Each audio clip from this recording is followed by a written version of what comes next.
변호사 겸 공인회계사 이창원입니다. 저는 22년간 판사 및 변호사로 활동하며 다양한 상속 분쟁을 해결했고요. 판사인관 전에는 공인회계사로서 상속세 등 다양한 재무 문제를 처리하였습니다. 이러한 판사로서의 경험과 공인회계사로서의 전문성을 바탕으로 오늘은 상속에 있어서 중요한 개념인 대습상속과 유류분에 대해서 정말 쉽게 설명드리도록 하겠습니다. 이 영상은 상속 문제로 고민하시는 분들께 도움을 드리기 위해 준비했는데요. 끝까지 보시면 꼭 도움이 되실 거라 생각합니다. 먼저 대습상속이 무엇인지 알아볼게요. 대습상속이란 쉽게 말해서 상속을 받을 사람이 상속이 시작되기 전에 사망하거나 상속 결격자가 되었을 때 그 사람의 자녀나 배우자가 대신 상속받는 제도를 말합니다. 예를 들어 볼게요. 할아버지가 돌아가시기 전에 아버지가 먼저 사망하셨다면 아버지가 받을 상속분은 아버지의 배우자와 그 자녀가 나눠 갖게 됩니다. 이렇게 해서 할아버지의 손자녀와 며느리가 대습 상속인으로 할아버지의 재산을 상속받는 것입니다. 대습 상속의 요건에 대해서 말씀드릴게요. 대습 상속이 성립되려면 세 가지 조건이 필요합니다. 첫째, 피대습인의 존재. 즉 원래 상속받을 사람이 있어야 돼요. 예를 들어 아버지나 형제자매 같은 사람을 말합니다. 두 번째, 사망 또는 상속의 결격. 그 사람, 즉 원래 상속받을 사람이 상속 시작 전에 사망하거나 민법상 상속 결격 사유에 해당하여 상속인 자격을 잃어야 되는 것입니다. 세 번째, 바로 대습 상속인의 존재인데 그 사람, 즉 원래 상속받을 사람의 자녀나 배우자가 있어야 됩니다. 대습 상속분의 계산이 조금 복잡한데요. 대습 상속의 계산 사례를 좀 구체적으로 말씀드릴게요. 만약 할아버지에게 2명의 아들이 있었고 큰 아들이 배우자와 자녀 2인이 있는 상태에서 먼저 사망했다면 큰 아들이 받을 상속분은 먼저 2분의 1입니다. 바로 이것을 그의 배우자와 자녀 2인이 나눠 갖게 되는 것이죠.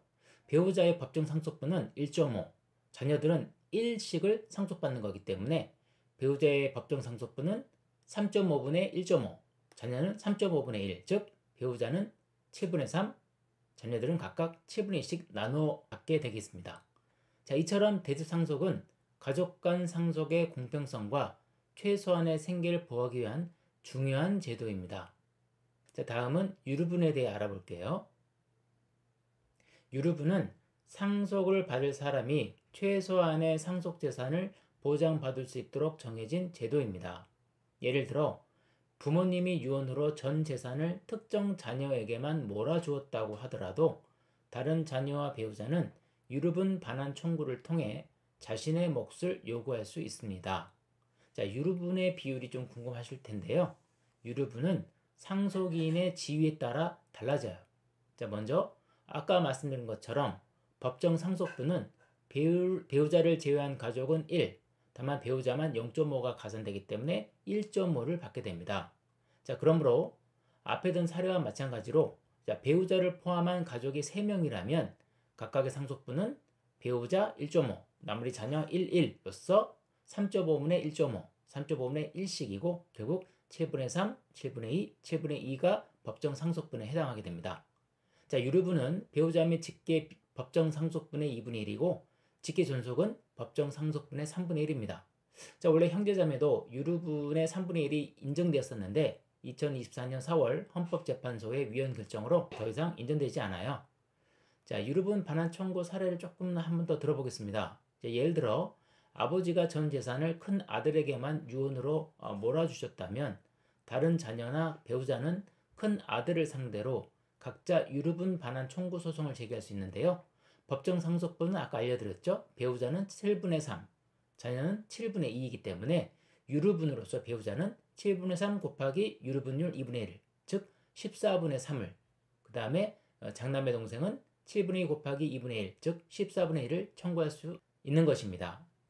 상속 문제는 법적으로 복잡하고 가족 간 감정적인 갈등이 생길 수 있는 민감한 사안입니다. 특히 대습 상속과 유류분 문제는 법률적 해석과 관련 계산 방식이 복잡하기 때문에 전문가의 도움이 필수적입니다. 자, 지금까지 대수 상속과 유류분에 대해서 알아봤습니다. 오늘 영상이 상속 문제를 이해하는데 큰 도움이 되셨길 바라고요. 이와 관련해서 제가 작성한 블로그 글의 링크를 고정 댓글에 달아 놓을 테니까 필요하신 분은 해당 글을 읽어보시면 보다 더 자세한 내용을 알 수 있겠습니다. 오늘도 영상 끝까지 시청해 주셔서 고맙습니다. 다음 영상에서도 여러분께 도움이 될 만한 내용을 가지고 찾아오도록 하겠습니다. 다음 영상에서 뵙겠습니다.